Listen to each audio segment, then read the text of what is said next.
Assalamualaikum warahmatullahi wabarakatuh. Saya Jiki Kristoni.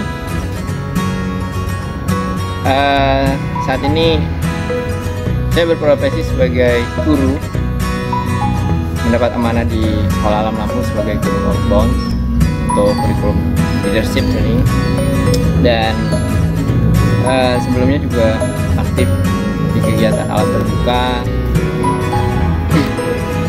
Saya tinggal di Sukarame, Bandar Lampung. Kemudian kalau amanah, selain sebagai profesi seorang guru, saya juga mendapat amanah yang kedua adalah kepala rumah tangga. Kemudian juga sebagai pengurus masjid di Masjid Raya Airan. Untuk amanah selanjutnya adalah sebagai tenaga pendidik tadi, kemudian membina tahfiz di Rumah Tahfiz Alam Lampung, kemudian juga sebagai trainer outbound. Mengenal talent mapping sudah lama, tapi baru sekedar hasil talentnya, dan saya baru baca saja, saya tidak juga banyak mencari info lebih banyak, karena waktu itu talent mapping dibawa ke Sekolah Alam Lampung oleh guru-gurunya Sekolah Alam.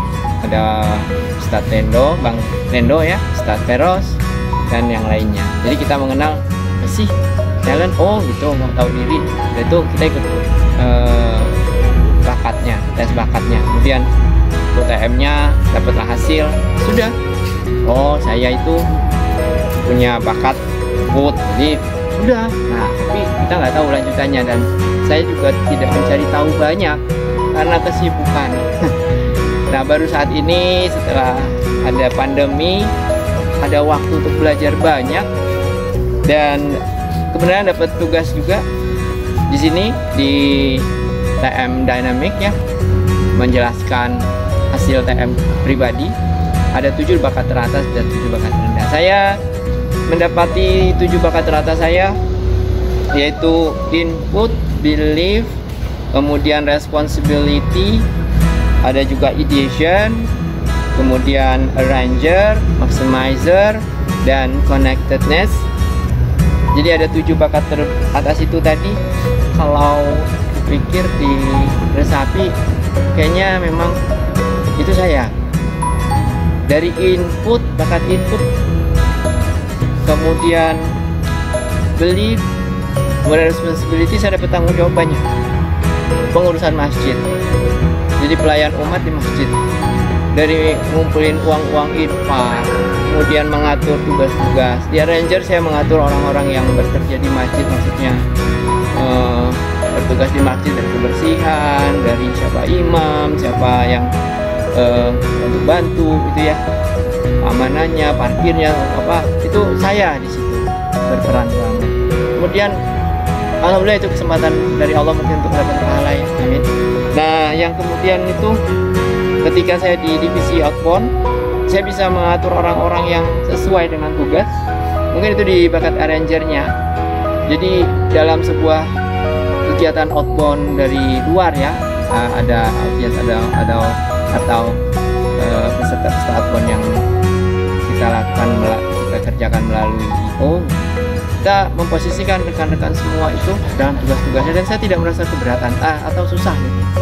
Enjoy aja gitu, dan enak kegiatannya.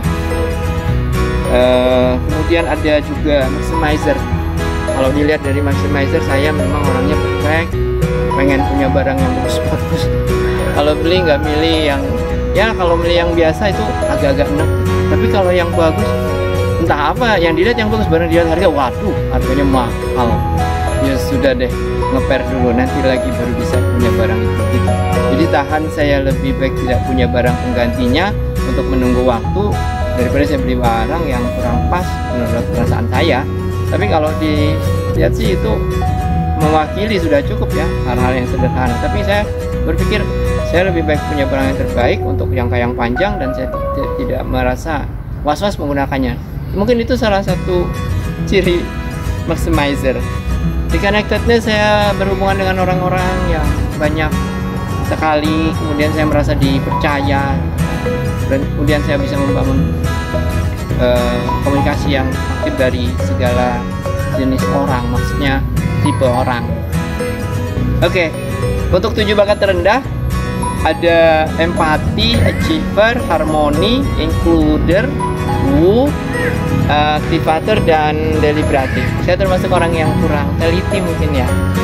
Jadi kadang-kadang lupa, kadang-kadang terselip atau ya akhirnya menyibukkan diri sendiri. Waduh, ini mana ini datanya, mana ini? Nggak tertib. Tapi woo juga termasuk membuat saya nggak mudah masuk ke orang, tapi kalau udah masuk enak. Nah itu aja, saya masih milih-milih. Ada juga aktivator. Nah kalau harmoni tadi, kadang saya tega mungkin sama kawan-kawan itu, main ceplos aja, nggak bisa ngejaga suasana. Kalau ada ide saya tinggi keluar, kemudian saya ada komen juga di bakat saya mendukung komen. Saya kombinasi, saya maximizer kan, waduh itu benturan sama siapa aja, pokoknya ini jadi. Walaupun kapan, tapi saya terus saja mendorong. Ujung-ujungnya kalau itu masih kalah, itu kalahnya di pimpinan. Apakah pimpinan oke apa enggak, itu aja akhirnya. Misalnya itu salah satu kasus, dan bisa sampai kemelut di bawah gitu ya. Waduh gitu ya. Tapi ya alhamdulillah dengan talent mapping saya bisa menemukan diri saya sendiri. Bisa menjawab beberapa pertanyaan, apakah saya sudah sesuai, apakah diri saya ini. Tapi kalau dilihat ke belakangnya, sebelum mencermati apapun yang dijelaskan oleh coach kita, Kang Firman maupun coach Yusuf, itu masih banyak pertanyaan besar sebelumnya yang belum terjawab, dan alhamdulillah sudah mulai agak ada ketenangan. Tinggal bagaimana meningkatkan lagi kebermanfaatan TM ini di sekeliling saya dengan ide-ide yang menggigit. Nah, mungkin itu. Terima kasih atas kesempatan yang diberikan. Saya mencoba menjelaskan talent mapping dari sisi saya. Semoga bermanfaat. Bravo, talent mapping.